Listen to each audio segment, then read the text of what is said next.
සුබ දවසක් දුවේ පුතේ. අද ඔයගොල්ලන්ට මම කියා දෙන්න යන්නේ සිතියම් ලකුණු කිරීම පිළිබඳව. ඔයගොල්ලෝ දන්නවා O level paper එකේ සාමාන්‍ය පෙළ paper එකේ දෙවනි කොටසට අදාළව සිතියම් වලට ලකුණු 18ක් හම්බ වෙනවා. ඒකෙන් ලකුණු 18න් 12ක් හම්බ වෙන්නේ ලංකා සිතියම ලකුණු කිරීම. ඊළඟට ලකුණු 6ක් හම්බ වෙනවා ලෝක සිතියම ලකුණු කිරීම. ඉතින් ඕකේ විශේෂයෙන්ම ලංකා සිතියම ලකුණු කිරීම පිළිබඳ තමයි වැඩි අපි අවධානයක් යොමු කරන්නේ. ඒ නිසා සිතියම් ලකුණු කිරීමේදී අනිවාර්යයෙන් ඔයගොල්ලෝ මතක තියාගන්න ඕනි කොහොමද ලකුණු කරන්නේ, ඊළඟට ඒ ස්ථාන කොහොමද ලකුණු කරන්නේ, ගංගා කොහොමද ලකුණු කරන්නේ, ඒ වගේ වැදගත් ස්ථාන මොන විදිහටද ලකුණු කරන්නේ කියන එක අපි අද හොයලා බලමු. සිතියම් ලකුණු කරන්න මේ පාඩම කරන්න කලින් ඔයගොල්ලෝ ළඟ සිතියම් කිහිපයක් ලංකා සිතියම් කිහිපයක් ළඟ තියා ගන්නවා නම් වඩාත් හොඳයි. මොකද මේක අපි ප්‍රායෝගිකව ඉදිරියට කරගෙන යන්න ඕනි නිසා. මොකද මම මේක පියවරෙන් පියවර කියන්නම් කොහොමද ඔයගොල්ලන්ට මේ සිතියම් ලකුණු කරන්න අවස්ථාව දෙන්නේ කියලා. ඉස්සෙල්ලාම මම ඔයගොල්ලන්ට මෙන්න මේ ශ්‍රී ලංකාවේ ගංගා මෙන්න මේ ගංගා ගැන මේ කවියක් හදලා තිනවා. මෙන්න මේ කවියෙන් අපි බලමු ලංකාවේ ගංගා ටික කොහොමද ලකුණු කරන්නේ කියලා. මේක මේ පිළිවෙලට ඔයගොල්ලෝ මතක තියාගන්න ඕනි. ඊළඟට මම මේ ලියලා තියෙන විදිහට වචන අකුරු ඈඩ් කළා ඔයගොල්ලෝ මේක ලියා ගන්න ඕනි. බලන්න ඉස්සෙල්ලාම පළවෙනි පදයට අපි යමු. පර මල් කලා මි දෑ මහා කැලණියට. ඊළඟට දෙවනි පේලිය කළු ගින් නිල් වලවේ කි මෑ කුඹු ඔයට. ඊළඟට තුන්වෙනි පේලිය හැඩ ගල් මුරු මාදුරු මහා වැලි ගඟට. ඊළඟට අවසාන පේලිය කන්තලේ යාන් කනකරායන් ගං ගලයි උතුරට. මම නැවත වතාවක් කියන්නම් මේ කවිය නැවත මේ විදිහටම වචන අකුරු ඈඩ් කරලා ලියාගත්තනම් වඩාත් හොඳයි. පර මල් කලා මි දෑ මහා කැලණියට කළු ගින් නිල් වලවේ කි මෑ කුඹු ඔයට. තුන්වෙනි පේලිය හැඩ ගල් මුරු මාදුරු මහා වැලි ගඟට. අවසාන පේලිය කන්තලේ යාන් කනකරායන් ගං ගලයි උතුරට. මේක අපි බලමු මේකෙන් මොන ගංගාද තියෙන්නේ. ඊළඟට මේ ගංගා ටික කොහොමද අපි සිතියමක ලකුණු කරන්නේ කියලා ඊළඟට අපි අවධානය යොමු කරමු. දැන් බලන්න මේ කවියේ තේරුම තමයි ඔය තියෙන්නේ. බලන්න පළවෙනි පදේ පළවෙනි අකුරු දෙක තමයි පර කියලා කියන්නේ. එහෙනම් පර කියන එකෙන් පරංගි ආරු පරංගි ආරු කියන ඒ ගංගාව තමයි ඔය කෙටියෙන් දක්වලා තියෙන්නේ. ඊළඟට දෙවැනි එක තමයි මල්. මල් කියලා කියන්නේ මල් වතු ඔය. මල් වතු ඔයට කියනවා පැරණි නම කදම්බ නදී අරුචි ආරු වගේ ඒ නම් වලිනුත් භාවිතා කරනවා. ඊළඟට කලා ඔය. කලා ඔයට කියන පැරණි නම ගෝණ නදී. ඊළඟ අනිත් එක තමයි මී ඔය. ඊළඟට මී ඔයට පහලින් තියෙනවා දැදුරු ඔය. අපි දැදුරු ඔයට ජජ්ජර නදී කියලා කියනවා. ඊළඟට දැදුරු ඔයට පහලින් තියෙනවා මහා ඔය. ඉතින් මහා ඔයට පහලින් තියෙනවා ඊළඟට කැලණි ගඟ කල්යාණි නදී කියලා කියනවා. කැලණි ගඟට ඊළඟට තියෙනවා කළු ගඟ.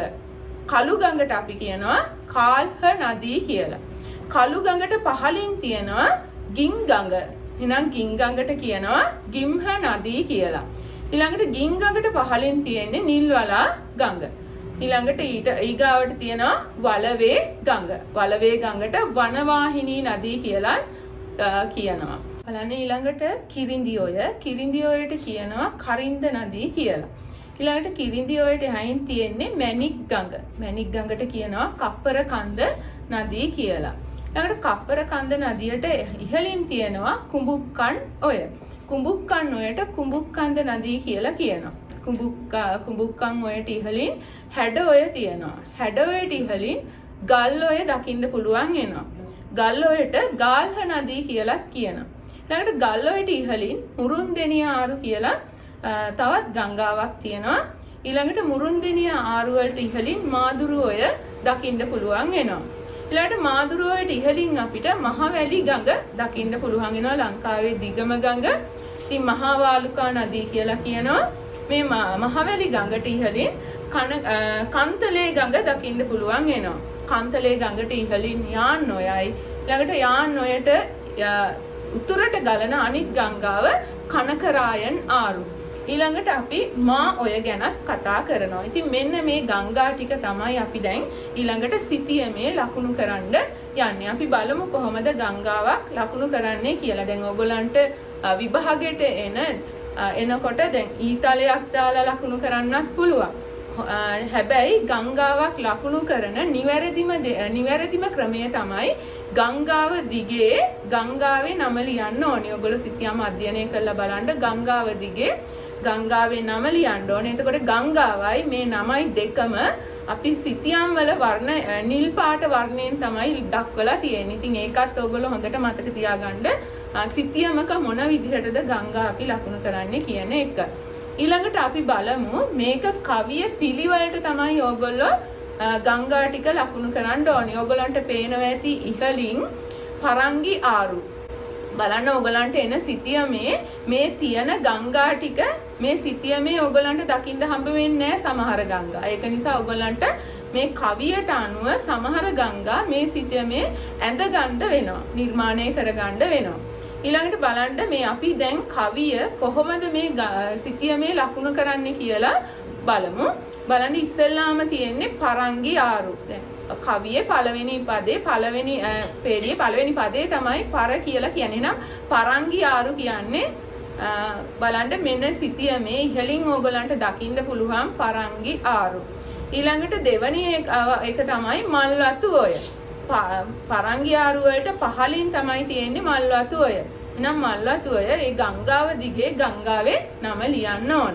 ඊළඟට මල්වතු ඔයට පහළින් තියෙනවා කලා ඔය. දැන් කවියේ පිළිවෙලටම ඕගොල්ලෝ ඒ පිළිවෙලට මේ ලංකා සිතියමේ වටේට තියෙන මේ ගංගා ටික ඔයගොල්ලෝ ලකුණු කරගෙන යන්න ඕනේ මේ විදිහට. කලා ඔයට පහළින් තියෙනවා මී ඔය. ඊළඟට මී ඔයට පහළින් තියෙනවා දැදුරු ඔයට පහළින් තියෙනවා මහා ඔයට පහළින් කැලණි ගඟ අපිට දකින්න පුළුවන් වෙනවා. කැලණි ගඟට පහළින් කළු ගංගාව දකින්න පුළුවන් වෙනවා. ඊළඟට බලන්න ගින් ගඟ තියෙනවා. ඊට පස්සේ නිල්වලා ගඟ අපිට දකින්න පුළුවන් වෙනවා. ඊළඟට වලවේ ගඟ මෙන්න මේ විදිහට දකින්න පුළුවන් වෙනවා. ඊළඟට වලවේ ගඟට ඉහළින් අපිට කිරිඳි ඔය දකින්න පුළුවන් වෙනවා. බලන්න ඉතින් එහාට මම ලකුණු කරලා නැහැ. ඕගොල්ලෝ කවියේ පිළිවෙලට ඉතුරු ටික ලකුණු කරගන්න ඕන. ඊළඟට වලවේ ගඟ, කිරිඳි ඔය, ඊළඟට තියෙන්නේ මැණික් ගඟ. මේ මෑයන්න තියෙන්නේ මෑයන්නෙන් එන්නේ මැණික් ගඟ. ඔයගොල්ලෝ දන්නවා කතරගම එහෙම යනකොට ඔයගොල්ලෝ නාණ්ඩ එහෙම යන්නේ මෙන්න මේ ගංගා මැණික් ගඟ ඔන්න දකින්න පුළුවන් වෙනවා. ඊළඟට තියෙනවා කුඹුක්කන් ඔය. ඊළඟට තියෙන්නේ කුඹුක්කන් ඔය. ඊට ඉහළින් තියෙනවා හැඩ ඔය. හැඩ ඔයට ඉහළින් තියෙනවා ගල් ඔය. මේ තියෙන්නේ ගල් ඔය. ඊළඟට ගල් ඔයට ඉහළින් තියෙනවා මුරුන්දෙනිය ආරු. මේ තියෙන්නේ ඔබට දකින්න පුළුවන් වෙනවා මුරුන්දෙනිය ආරු. මෙතන චූටි බලන්න ඕගලන් කකුලක් වගේ මේ සිතියමේ තියෙනවා ලංකා සිතියමේ. මෙන්න මේ සිතියමේ බලන්න යට කොටසට තමයි ඔන්න අය මුරුන්දෙනිය ආරු කියන ගංගාව ගලාගෙන බසින්නේ. ඊළඟට මුරුන්දෙනිය ආරු වලට ඉහළින් තියෙනවා මාදුරුවය. මාදුරුවය දකින්න පුළුවන් වෙනවා මේ විදිහට වක් වෙලා තමයි මුහුදට ඔන්න වැටෙන්නේ. අර ධන හිස වගේ කොටසට තමයි ඒක වැටෙන්නේ. ඊළඟට බලන්න ඊළඟට තියෙන්නේ මහවැලි ගඟ. බලන්න සිතියමේ විශාල ප්‍රදේශයක මේ මහවැලි ගංගාව ගන්න ඕගලන්ට කෙලින්ම මහවැලි ගංගාව දන්නවා ලංකාවේ දිගම ගඟ කියලා. බලන්න ලංකාවේ දිගම ගඟ මහවැලි ගංගාව ඕගලන්ට සිතියමේ බලන්න විශාල දිගටම විහිදෙන ගංගාව හඳුනා ගන්න පුළුවන් මහවැලි ගංගාව. බලන්න සිතියමේ දකින්න පුළුවන් වෙනවා මහවැලි ගංගාව විශාල ප්‍රදේශයක් පුරා ඔන්න විහිදිලා ගිහිල්ලා මේ ත්‍රිකුණාමල බොක්කට තමයි ගංගාව ගලාගෙන යන්නේ. මෙන්න මේක හොඳට මතක තියාගන්න කන්තලේ ගඟ. හේතුව තමයි මහවැලි ගඟේ අතුශාකාවක් වගේ තමයි බොහෝ දුරට පේන්නේ. නමුත් මේක වෙනම ගංගාවක්. ඉතින් මේක අපි කන්තලේ ගඟ කියලා කියනවා. ඊළඟට කන්තලේ ගඟට ඉහළින් අපිට දකින්න පුළුවන් වෙනවා යාන්නොය. යාන්නොය දකින්න පුළුවන් වෙනවා.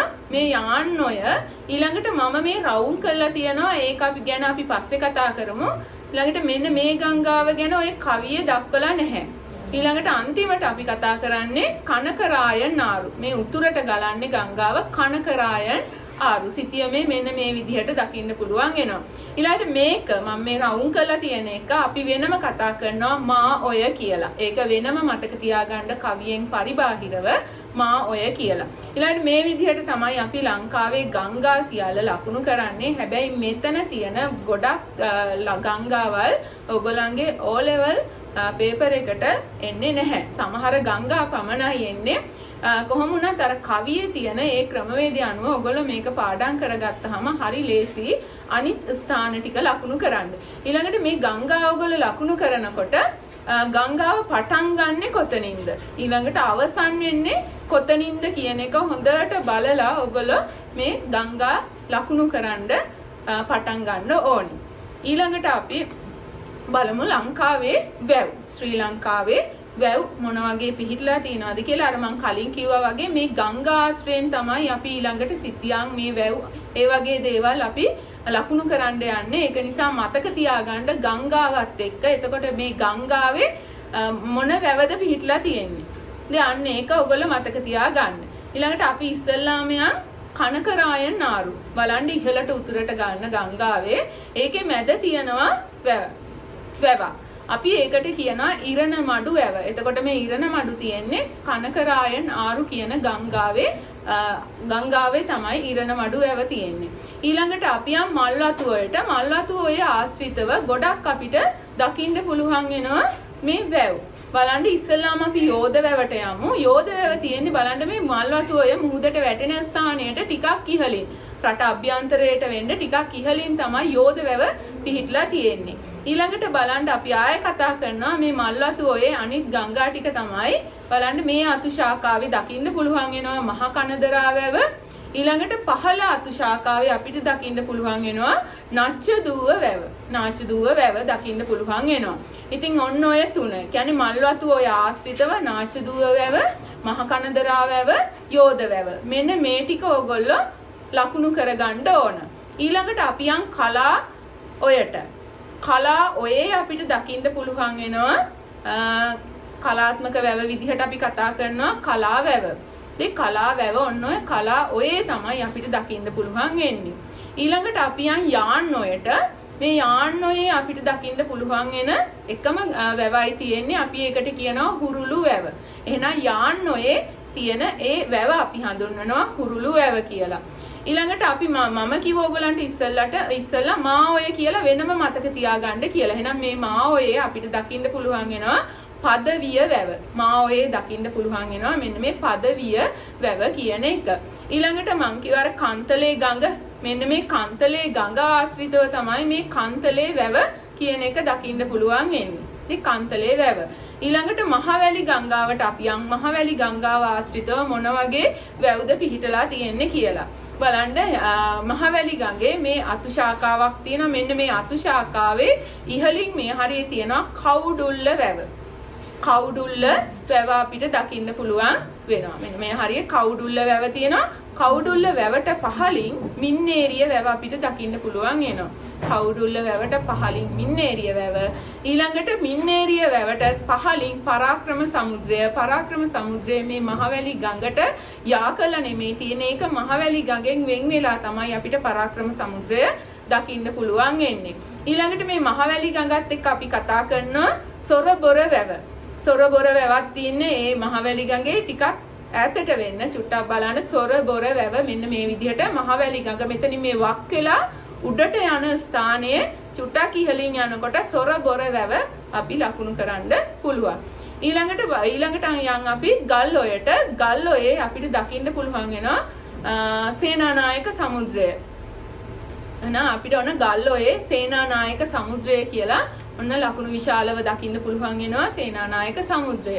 ඊළඟට අපි යම් පහළට ගලන මේ ගංගාව වලවේ ගඟ. එහෙනම් වලවේ ගංගාව ආශ්‍රිතව තමයි උඩ වලවේ ජලාශය අපිට දකින්න පුළුවන් වෙන්නේ. ඔන්න ඔය විදිහට ලංකාවේ වැව් ආවොත් එහෙම ලකුණු කරන්න මතක තියාගන්න ඒ ගංගාව ආශ්‍රිතව මොන වැවද දකින්න පුළුවන් වෙන්නේ කියලා.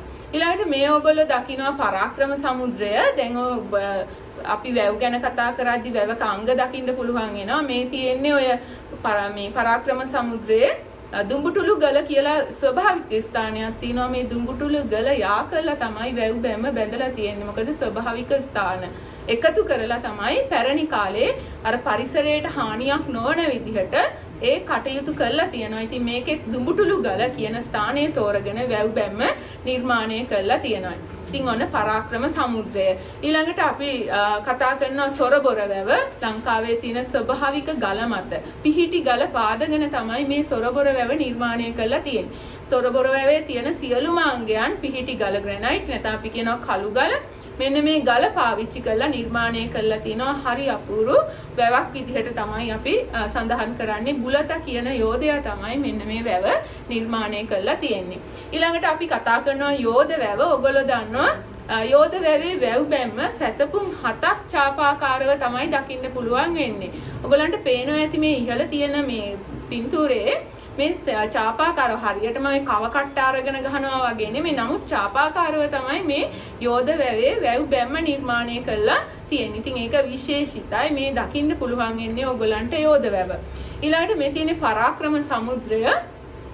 පරාක්‍රම සමුද්‍රයේ වැව් බැම්ම නිර්මාණය කරලා තියෙන්නේ. අපි දන්නවා පොළොන්නරුව නගරයේ ආශ්‍රිතව තමයි පරාක්‍රම සමුද්‍රය තියෙන්නේ. එහෙනම් පොළොන්නරුව නගරයේ ආරක්ෂිත පෞරක් විදිහට තමයි පරාක්‍රම සමුද්‍රයේ වැව් බැම්ම නිර්මාණය කරලා තියෙන්නේ. මේ තියෙන්නේ පරාක්‍රම සමුද්‍රය බලන්න වැව් බැම්ම නිර්මාණය කරද්දී අර ආරක්ෂිත පෞරක් විදිහට තමයි නිර්මාණය කරලා තියෙන්නේ. මේ තියෙන උඩවලවේ ජලාශය වැව් බැම්ම බලන්න මේ වැව මේ විදිහට අපිට දකින්න පුළුවන් වෙනවා. ඊළඟට අපි යම් ප්‍රාග් ඓතිහාසික ස්ථාන කීපයක් පිළිබඳ අවධානය යොමු කරන්න. ප්‍රාග් ඓතිහාසික ස්ථාන කොයි අපේ ලංකාවේ පිහිටලා තියෙන්නේ කොයි තැන්වලද කියලා බලන්න. ඊළඟට ඉහළින්ම අපි යමු බලන්න මාතොට. බලන්න මාතොට තියෙන්නේ ඔයගොල්ලෝ මතක තියාගන්න මේ ස්ථාන ඔයගොල්ලෝ ලකුණු කරද්දී තිතක් තියලා.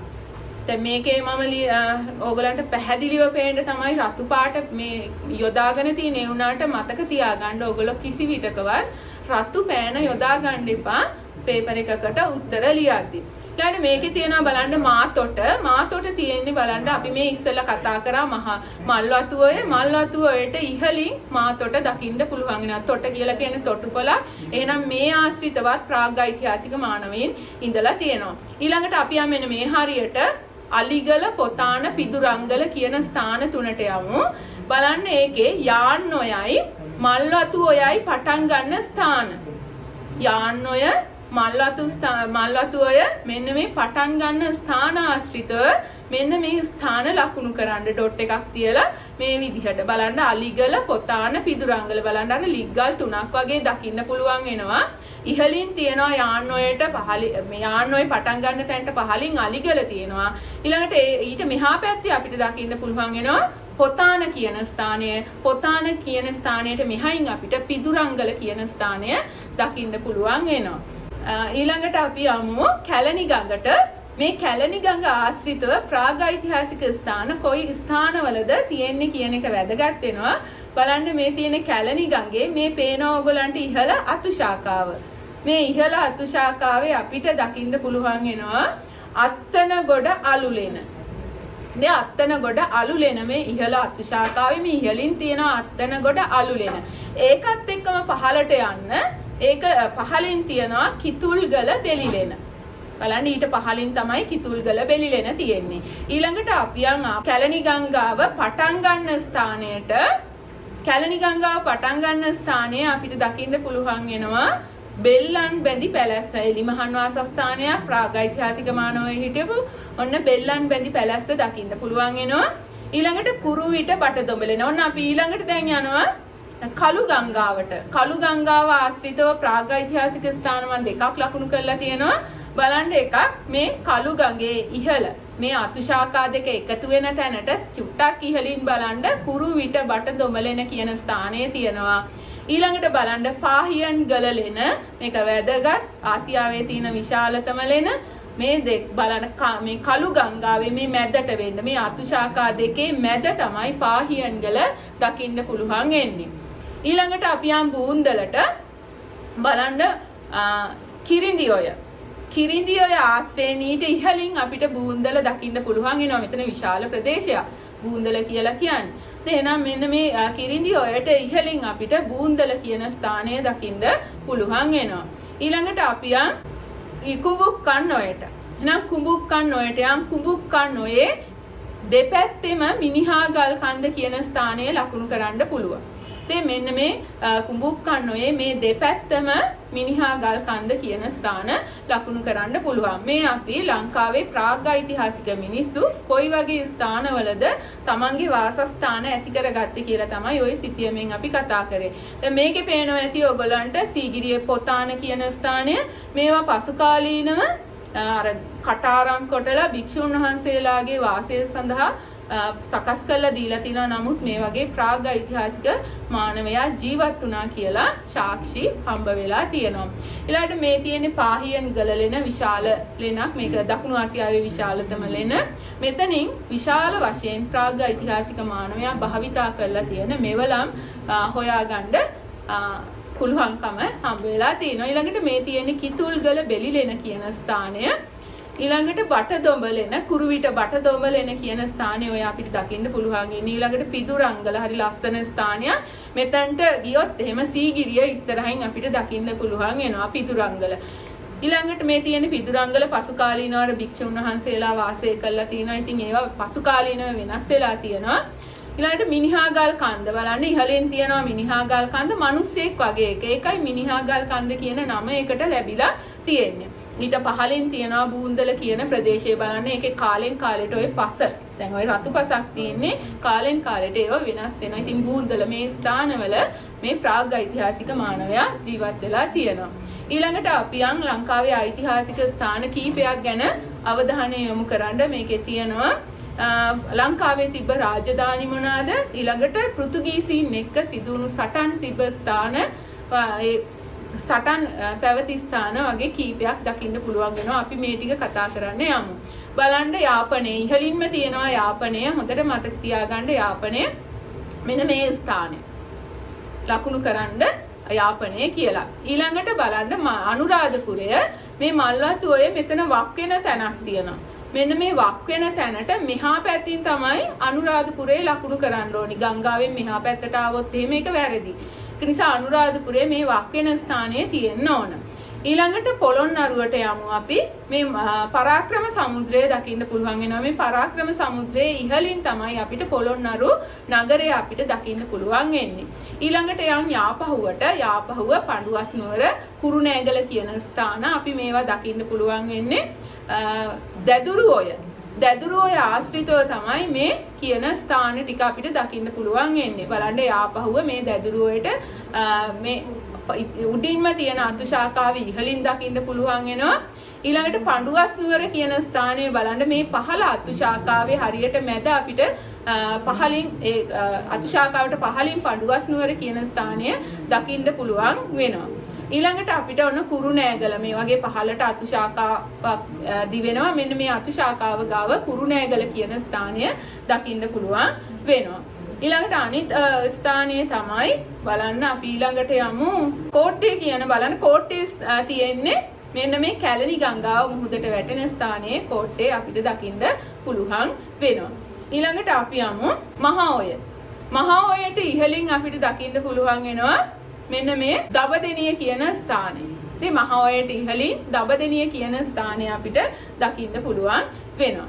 ඊළඟට බලන්න මෙතන තියෙනවා කීපයක් ස්ථාන කීපයක් ලකුණු කරලා සටන් කීපයක් සිදු වුණු ස්ථාන තමයි මේ තියෙන්නේ. බලන්න මහවැලි ගඟ මෙන්න මෙතන වක් වෙන ස්ථානය ඉහළින් තියෙනවා ගන්නෝරුව කියන ස්ථානය. ගන්නෝරුව සටන සිද්ධ වුණේ මෙතන.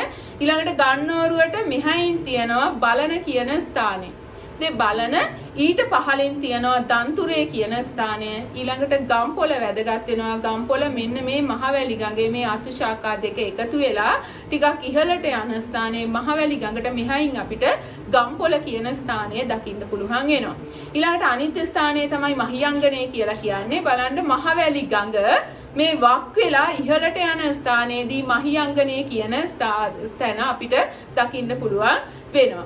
ඊළඟට අපි ආය කැලණි ගඟට මේ කැලණි ගංගාවේ කැලණි ගංගාව මුහුදට වැටෙන ස්ථානයේ පහළ කොටසේ මෙන්න මේ කීපයම පිහිටලා තියෙන ස්ථානයේ කීපයම බලන්න මුල් ඒරියා සටන සිද්ධ වුණේ මෙන්න මේ ස්ථානයේ බලන්න කැලණි ගඟට පහළින් දකින්න පුළුවන් වෙන්නේ. ඊට පහළින් තියෙනවා රයිගම කියන ප්‍රදේශය. රයිගමට එහයින් තියෙනවා මල්වාන කියන ප්‍රදේශය. නම් මෙන්න මේ මල්වාන ගිවිසුම හැම මෙන්න මේ ස්ථානයේ තමයි ඒගොල්ලෝ අත්සන් කරලා තියෙන්නේ. ඊළඟට රන්දෙනිවල සටන සිදු වුණ ස්ථානය අපිට වැදගත් වෙනවා. අපිට ආසන්නයේ තියෙන්නේ මේ ඉහළින් අපිට දකින්න පුළුවන් වෙනවා මේ මහවැලි ගඟේ අතු ශාඛාවක් බදුළුවය. මේ බදුළුවයට පහළිනුයි කිරිඳි ඔයයි ඒ අතර තමයි අපිට දකින්න පුළුවන් වෙන්නේ. කිරිඳි ඔයට ආසන්නව තමයි රන්දෙනිවල කියන ස්ථානය දකින්න පුළුවන් වෙන්නේ. ඊළඟට සිතුල් පව්ව අපිට වැදගත් වෙනවා. එහෙනම් සිතුල් පව්ව මැණික් ගඟ මේ මැණික් ගඟ වක් වෙලා යන ඒ ස්ථානයේ චුට්ටක් පහළින් තමයි අපිට දකින්න පුළුවන් වෙන්නේ සිතුල් පව්ව කියන ස්ථානය. ඉතින් මේ ඓතිහාසික ස්ථාන මේ විදිහට තිතක් තියලා ලකුණු කරන්න ඔයගොල්ලන්ට හැකියාව තියෙන්න ඕන. ඊළඟට මේ තියෙන්නේ අර මං කිව්ව ඔයගොල්ලන්ට මේ පොළොන්නරු නගරයේ තියෙන්නේ මෙන්න මේ පරාක්‍රම සමුද්‍රයේ ඉහළින් කියලා මේ ඉහළ පැත්තෙන් තමයි අනිවාර්යයෙන් ලකුණු කරන්න ඕනේ ඔයගොල්ලෝ මේ පොළොන්නරුව කියන නගරය. ඊළඟට මේ තියෙන්නේ යාපහුව කියන රාජධානිය අපි කතා කරන. ඉතින් යාපහුව වැදගත් වෙනවා මේ කාම්බෝජ දකුණු ඉන්දියානු දෙක කලා ශිල්ප දෙකම මේ වැදගත් වෙලා තියෙනවා යාපහුව කියන රාජධානියට. ඊළඟට මේ තියෙන්නේ ඔයගොල්ලෝ යාපනයේ කියන නගරය අපි ලකුණු කරේ ඉහළින් තියෙන ප්‍රදේශය. ඊළඟට ඔය බලන සටන සිද්ධ වුණ ස්ථානය තමයි ඔය දකින්න පුළුවන් වෙන්නේ බලන කොටුව. ඊළඟට අපි ශ්‍රී ලංකාවේ ලන්දේසි බලකොටු පැවති ස්ථාන මොන වගේද කියලා. ශ්‍රී ලංකාවේ ලන්දේසි බලකොටු පැවති ස්ථාන බලන්න මේ රට වටේටම දකින්න පුළුවන් වෙනවා මේ ලන්දේසි බලකොටු ඒගොල්ලෝ හදාගෙන තියෙන විදිය. ඉහළට මෙයන් අපි උඩ ඉඳලම කතා කරමු. බලන්න පේදුරු තුඩුව ඉහළින්ම තියෙනවා පේදුරු තුඩුව කියන ස්ථානය. ඊළඟට යාපන අර්ධද්වීපය මේ ටික යාපන අර්ධද්වීපය කියලා ගන්නෙ. එහෙනම් මේකේ කන්කසන්තුරේ බලන්න හරියට මැද ඉහළම මැද අපිට දකින්න පුළුවන් වෙනවා කන්කසන්තුරේ කියන ස්ථානය. ඊළඟට හැමන් හයිල් බලන්න හැමන් හයිල් විශාලතම දූපතේ කයිට්ස් දූපත කියලා කියනවා. මෙන්න මේ කයිට්ස් දූපතේ තමයි අපිට හැමන් හයිල් කියන ඒ බලකොටුව දකින්න පුළුවන් වෙන්නේ. ඊළඟට අපි පුනරීන් වලට මේ පුනරීන් බලන්න මේ වගේ මේ අත්තක් වගේ ගිහිල්ලා තියෙනවා ඉහළට. මෙන්න මේ මෙතන මැද තමයි පුනරීන් කියන ස්ථානය තියෙන්නේ. ඊළඟට මන්නාරම බලන්න මේ මන්නාරම් දූපත. එහෙනම් මන්නාරමේ මෙන්න මේ හරියෙන් අපි මන්නාරම කියන ස්ථානය ලකුණු කරන්න ඕනේ. ඊළඟට අපි කල්පිටියට මෙතනක් තියෙනවා මේ කල්පිටිය මෙන්න මේ අතු ශාඛාවේ මේ ඉහළින් අපි කල්පිටිය කියන ස්ථානය ලකුණු කරනවා. ඊළඟට මේ පුත්තලම අපි ලකුණු කරන්නේ ඔයගලන්ට පේනවා ඇති මේ ගොඩබිම් ප්‍රදේශයේ මුහුදට නිරලා ගිහිල්ලා තියෙන තුඩුවක් වගේ කියන ස්ථානයක් තියෙනවා. මෙන්න මේ තුඩුව ගාව තමයි අපි පුත්තලම කියන ස්ථානය ලකුණු කරන්නේ. ඊළඟට හලාවතට අපි හලාවත දැදුරුඔය බලන්න දැදුරුඔය මුහුදට ගලන ස්ථානයේ පහළ තමයි අපිට හලාවත කියලා ලකුණු කරන්න පුළුවන් වෙන්නේ. හලාවත කියලා කියනවා. ඊළඟට හලාවතට පහළින් අපිට දකින්න පුළුවන් වෙනවා මෙන්න මේ මහාඔයේ ටිකක් පහළින් අපි මීගමුව ලකුණු කරන්න ලකුණු කරලා තියෙනවා. ඊළඟට කොළඹට කැලණි ගඟ මුහුදට වැටෙන ස්ථානයේ මේ චූටි තුඩුව වගේ දකින්න පුළුවන් වෙනවා. අන්නේ තුඩුවේ තමයි කොළඹ කියන ස්ථානයේ ලකුණු කරන්න ඕනේ. ඊළඟට කළු ගංගාව මුහුදට වැටෙන ස්ථානයේ තමයි ඒගොල්ලෝ හදාගත්තේ බලකොටුව කළුතර කියන ස්ථානය උතන දකින්න පුළුවන් වෙනවා. ඊළඟට අනිත් තැන තමයි බෙන්තොට කියන ස්ථානය. එතන බෙන්තර ගඟ කියලා පොඩි ගංගාවක් තියෙනවා. ඒ හරිය තමයි ඒගොල්ලෝ බෙන්තොට හදාගෙන තියෙන්නේ. ඊළඟට බලන්න ගින්ගඟ මුහුදට වැටෙන ස්ථානයේ අපිට දකින්න පුළුවන් වෙනවා ගාල්ල කියන මේ බලකොටුව හදාගෙන තියෙනවා. ඊළඟට නිල්වලා ගඟ මුහුදට වැටෙන ස්ථානයේ මාතර කියන ඔන්න ස්ථානය අපිට දකින්න පුළුවන් වෙනවා. ඊළඟට මේ කටුවන කොටුව මේ විදිහට අපිට දකින්න පුළුවන් වෙනවා වලවේ ගඟත් එක්ක මෙහා පැත්තෙන්. ඊළඟට අපි යම් මඩ කලපුවට මේ මඩ කලපුව මෙතන තියෙන මාළුවෙක්ගේ වරලක් වගේ. මෙතනින් ඔයගලන්ට දකින්න පුළුවන් වෙනවා පොඩි මාළුවෙක්ගේ වරලක් වගේ කොටසක්. මෙන්න මේ කොටසේ පහලින් අපිට මඩ කලපුව කියන ස්ථානය ලකුණු කරන්න පුළුවන් වෙනවා. ඊළඟට අපි යම් ත්‍රිකුණාමල බොක්කට යමු. මේකේ බලන්න කොඩ්ඩියාර් කියන ස්ථානය බලන්න මේ බොකු ස්ථානයේ බොකු හැඩයක් ගන්නා ස්ථානයේ පහලින් තියෙනවා කොඩ්ඩියාර් කියන ස්ථානය. ඊළඟට ඒකට ඉහළින් මේ ත්‍රිකුණාමලය අපි ලකුණු කරන්නේ මෙන්න මෙතන ඔයගලන්ට මේ වගේ තුඩු තුනක්. ඒ කියන්නේ මේ මුහුදට නෙරලා තියෙනවා මෙතන ගොඩබිම් ප්‍රදේශයේ. අන්න ඒකේ පළවෙනි තුඩුවේ තමයි අපි ලකුණු කරන්නේ මේ ෆෙඩරික් කොටුව කියලා. ඉතින් ඒකට ත්‍රිකුණාමලයත් අපි ලකුණු කරන්න ආවොත් අපි එතන තමයි ලකුණු කරන්නේ. ඊළඟට අපි යමු මුලතිව් කියන ස්ථානයට. බලන්න ඉහළින් අපිට දකින්න පුළුවන් වෙනවා මෙන්න මුලතිව් කියන ස්ථානය මේ විදිහට දකින්න පුළුවන් වෙනවා. ඉතින් මෙන්න මේ විදිහට ලංකාවේ ලන්දේසි බලකොටු පැවති ස්ථාන බලන්න සියල්ලම තියෙන්නේ මුහුදුබඩ වෙරළබඩ ප්‍රදේශවලට අස්මායිම් වෙලා තමයි දකින්න පුළුවන් එන්නේ. ඊළඟට මේ තියෙන ඕගලන්ට මන්නාරම කියන දූපතේ. ඉතින් මේ දූපතේ තමයි මේගොල්ලෝ ඔන්න බලකොටුවක් හදාගත්තේ. ඊළඟට මේ තියෙනවා මඩ කලපුව බලකොටුව. ඊළඟට මේ තියෙන්නේ ෆෙඩරික් බලකොටුව. ත්‍රිකුණාමලය අපිට දකින්න පුළුවන් වෙනවා. මෙතනින් ඇතුළට යන්න හැකියාව තියෙනවා. ඊළඟට මේ තියෙන හැමන්හයිල් කියන ස්ථානය මේ බලකොටුවක් ඉදි කරලා තියෙනවා ඔය ලන්දේසි විසින්. ඊළඟට පේදුරු තුඩුව අපි අර දිග පළල ගද්දිත් පේදුරු තුඩුවේ සිට දෙවුන්දර තුඩුව දක්වා ගන්න. එහෙනම් මේ පේදුරු තුඩුව කියන ස්ථානයේ ඒගොල්ලෝ බලකොටුවක් නිර්මාණය කරලා තිනවා. ඊළඟට ගාලු කොටුව. ගාල ගිහම් බලන්න පුළුවන්. එහෙනම් ලන්දේසි, පෘතුගීසි, ඉංග්‍රීසි මේ තුන් ගොල්ලන්ගෙම විවිධ නිර්මාණ මේ ගාල්ලේ දකින්න පුළුවන් වෙනවා. ඔය විදිහට අද අපි සිතියම් ලකුණු කිරීම කිහිපයයි ගැන කතා කරේ. ඉතින් මේව හොඳින් අධ්‍යයනය කරන්න වඩාත් වැදගත් වෙනවා මේ සිතියම් ලකුණු කිරීම. ඉතින් ඒක නිසා ඔයගොල්ලෝ සිතියම් ලකුණු කරන එකට සමහරු මේක අයින් කරලා දානවා. එහෙම නෙමෙයි මේ සිතියම් ලකුණු කරන එක වැදගත්. වැඩි ලකුණු ප්‍රමාණයක් ගන්න පුළුවන්. ලකුණු 12ක් තියෙන නිසා ලංකා සිතියමට. ඉතින් මේ ගැන නැවත ඔයගොල්ලෝ නිතර සතත අභ්‍යාසය කරන්න. ඒකෙන් තමයි අපිට සිතියම් ලකුණු කරන්න හැකියාව ලැබෙන්නේ. ඊළඟ දවසේ මීට වඩා සිතියම් ලංකා සිතියම් පිළිබඳව අපි හදාරමු. ස්තුතියි.